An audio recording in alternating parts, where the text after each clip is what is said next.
साथियों नमस्कार, जय हिंद, वंदे मातरम। आप सबका बीपी सिन्हा की चौपाल में हार्दिक स्वागत है, अभिनंदन है। मित्रों, कल से मैंने एक नई सीरीज शुरू करी है वामपंथ और दक्षिण पंथ के विषय में। आज हम लोग चर्चा करेंगे भारत में वामपंथ का इतिहास।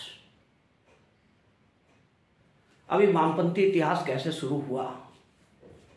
रूस में लेनिन के नेतृत्व में बोल्शेविक पार्टी ने 7 नवंबर 1917 को रूस की जो राजशाही थी, जिसे जारशाही कहा जाता है, उस जारशाही को उखाड़ फेंका और पहली मर्तबा दुनिया में समाजवादी शासन की स्थापना कर दिया। अब ये जो समाजवादी शासन की स्थापना हुई, दुनिया के कोने कोने में हलचल मच गई।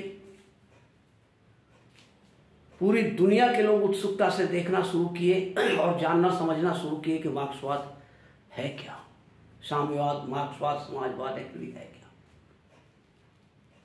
तो साम्यवाद और समाजवाद ये जो क्या है, ये एक विचारधारा है। और ये किसकी विचारधारा है? ये कार्ल मार्क्स की और फ्रेडरिक की।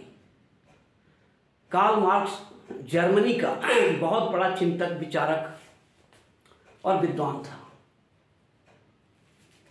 उसी ने एक सिद्धांत का प्रतिपादन किया। कम्युनिज्म उसी की देन है, उसी की विचारधारा से कम्युनिज्म प्रकाश में आया। सॉरी, इसमें कम्युनिज्म का सिद्धांत क्या है कि दुनिया में अमीर और गरीब नहीं होना चाहिए, सब एक समान हो, जो कि प्रैक्टिकली संभव नहीं है। अब ये लोग क्या करते हैं कि एक आदमी, एक इंसान जो अपनी पूंजी लगाता है, मेहनत करता है, जोखिम उठाता है, रिस्क लेता है, एक कल कारखाना स्थापित करता है, तो जाहिर सी बात है वो प्रॉफिट के लिए करता है, इनकम के लिए करता है।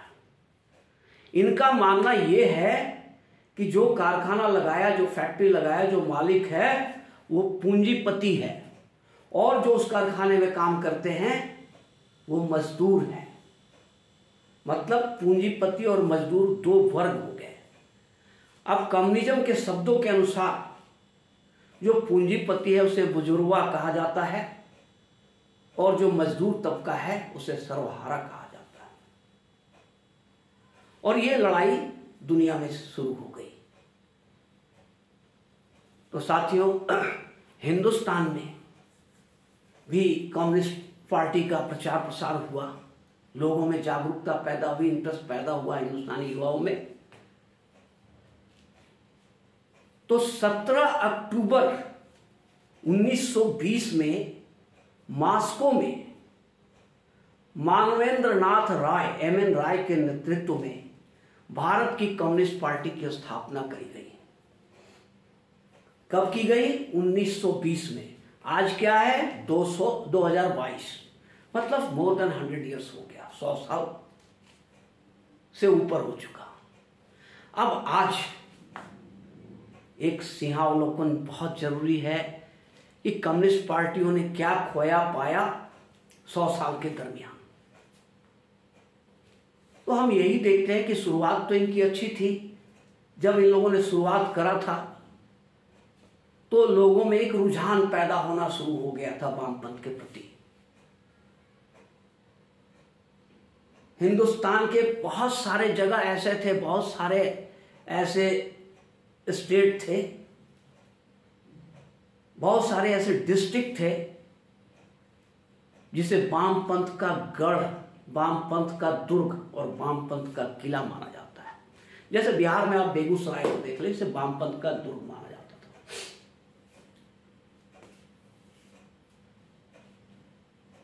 तो भाई हिंदुस्तान में कई राज्यों में वामपंथियों ने अपनी शासन स्थापित की, जैसे पश्चिम बंगाल, केरल, त्रिपुरा, इन जगहों पर वामपंथियों का शासन शुरू हो गया। पर धीरे धीरे धीरे धीरे ये सिमटते चले गए, सिकुड़ते चले गए, और आज स्थिति ये है कि इनकी चर्चा भी बेमानी हो गई है और इन्होंने अपनी प्रासंगिकता खो दी है। अब इनकी चर्चा कोई प्रासंगिक बात नहीं रह गई। मित्रों, ये हुआ कैसे?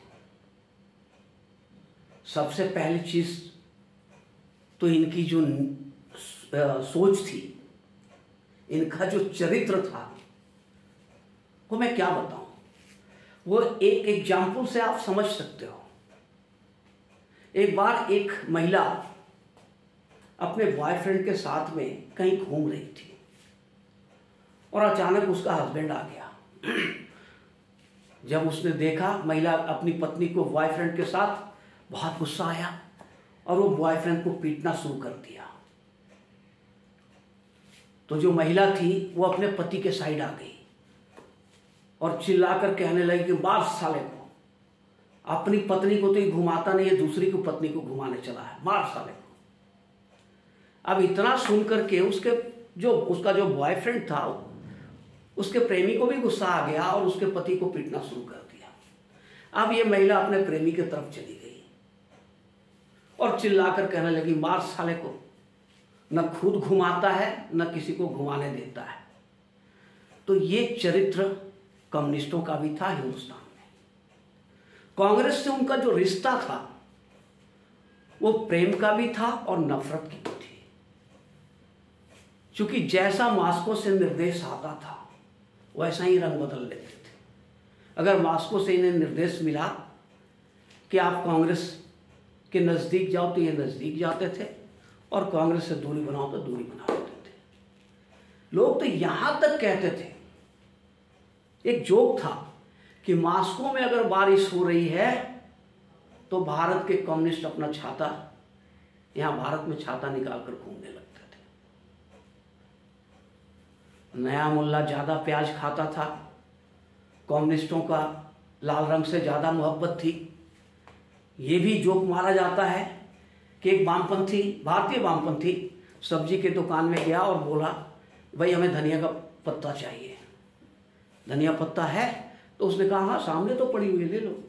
तो यार ये तो ग्रीन है, मुझे किसी और कलर में दिखाओ, मुझे रेड में चाहिए, लाल धनिया का पत्ता चाहिए। दुकानदार उसका मुंह देखते रह गया। तो ये इनका चरित्र था और इनकी सोच बेहद विध्वंसक थी। ये जहां भी घुसे, जिस कल कारखाने में, जिस फैक्ट्री में इन्होंने यूनियन बनाई अपनी, कालांतर में वो बंद ही हो गया, बंद करा करके ही थम लिया। इसका एग्जाम्पल आप बंगाल में देखो ना, पश्चिम बंगाल में एक जमाना था कि पूरे हिंदुस्तान से लोग बंगाल में नौकरी करने के लिए आते थे। इतने कल कारखाने, फैक्ट्रियां, जूट मिल, तमाम तरह की चीजें थी। तो एक दौर था कि पूरे हिंदुस्तान से लोग कलकत्ता का रुख करते थे, और आज एक दौर ये भी है कि बंगाल के लोग पूरे भारत में नौकरी ढूंढते चलते हैं। ये दिन कम्युनिस्टों का है, जिन्होंने बंगाल का सर्वनाश कर दिया, सारे कल कारखानों को बंद करवा दिया, सारे मजदूरों को बेकार, बेरोजगार और भुखमरी के कगार पे लाकर छोड़ दिया।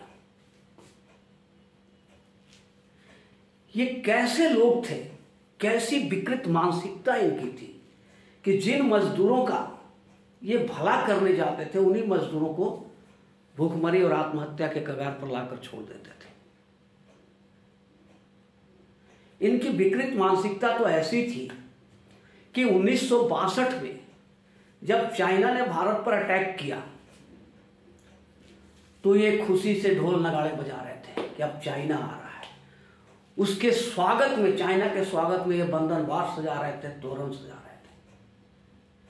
इन्हें अपने देश से लगाव नहीं था कि हमारा देश हार जाएगा, हम गुलाम हो जाएंगे, इससे इन्हें कोई मतलब नहीं। इनका मतलब सिर्फ इतना था कि चाइना कब्जा कर लेगा तो वामपंथ हिंदुस्तान में भी आ जाएगा। कितनी विकृत सोच थी। चाइना से जब युद्ध हो रहा था 1962 में, तो इन्होंने रक्तदान शिविर में जाने से भी इनकार कर दिया, खून देने से भी इनकार किया कि हम चाइना के खिलाफ भारतीय आर्मी को खून नहीं देंगे। ये इनकी देशभक्ति थी, क्योंकि इनकी जड़ हिंदुस्तान में थी ही नहीं। इनकी नीतियां, इनके सोच हिंदुस्तानी था ही नहीं, ये इंपोर्टेड था, मॉस्को से, चाइना से आया हुआ इनकी नीतियां, इनकी पॉलिसी, इनकी सोच थी। और इनका जड़ भी हिंदुस्तान के बाहर ही था, स्थापना भी हिंदुस्तान के बाहर ही हुई। तो ये स्वदेशी सोच को कैसे इनके अंदर विकसित कैसे हो पाता? तो मित्रों, इन्हीं मानसिक विकृतियों के चलते भारतीय जनमानस का एक बहुत बड़ा वर्ग धीरे धीरे इनसे नफरत करना शुरू कर दिया। और आज स्थिति यह है कि केरल को छोड़ करके पूरे हिंदुस्तान में इनका नाम लेवा कोई नहीं है। इनकी कहानी पूरे देश से खत्म हो चुकी है। तो कारण क्या रहा? इनकी अपनी नीतियां, इनका अपना सोच। इनके सोच में निर्माण शब्द तो कहीं था ही नहीं। किसी चीज का निर्माण करें, ये निर्माण शब्द इनके सोच में था ही नहीं। इनकी सोच में सिर्फ विध्वंस था, और इन्होंने हर जगह वही विध्वंस किया।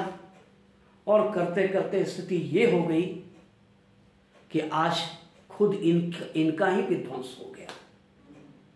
यही आउट ऑफ डेट हो गए। और हिंदुस्तान में आज इनकी प्रासंगिकता खत्म हो चुकी है। इनकी चर्चा करने वाला भी कोई नहीं है। अब ये अंतिम सांसें गिन रहे हैं। वामपंथी हिंदुस्तान के अंदर में अंतिम सांसें गिन रहे हैं, और इनकी सांसों की डोर कब टूट जाएगी ये कहा नहीं जा सकता है। तो मित्रों, मोटा मोटी वामपंथ का जो स्थिति है हिंदुस्तान में, वो मैंने आपके सामने रखा। अगर आपको अच्छा लगा हो तो हमारे इस चैनल को लाइक और सब्सक्राइब जरूर करें। और अब मैं आपसे इजाजत चाहूँगा। धन्यवाद।